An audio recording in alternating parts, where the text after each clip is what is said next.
কি খাচ্ছ মা এটা?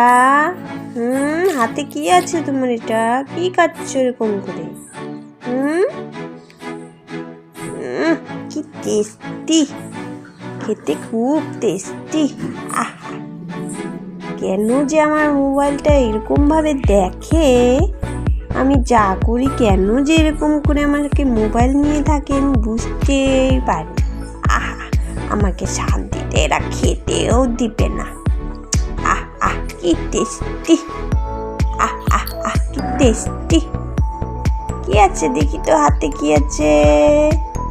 কি খায় এরকম করে? দেখি তো কিছুই তো নেই রে। কি খাচ্ছিস এরকম করে? হ্যাঁ, এটা আমাকে শান্তিতে একটু খেতেও দেবে না। আমি কত টেস্টি খাবার খাচ্ছি। ভিডিওটা দেখা শেষ হলো তো, এবার কিন্তু সাবস্ক্রাইব করে দিও আরো ভিডিও দেখার জন্য।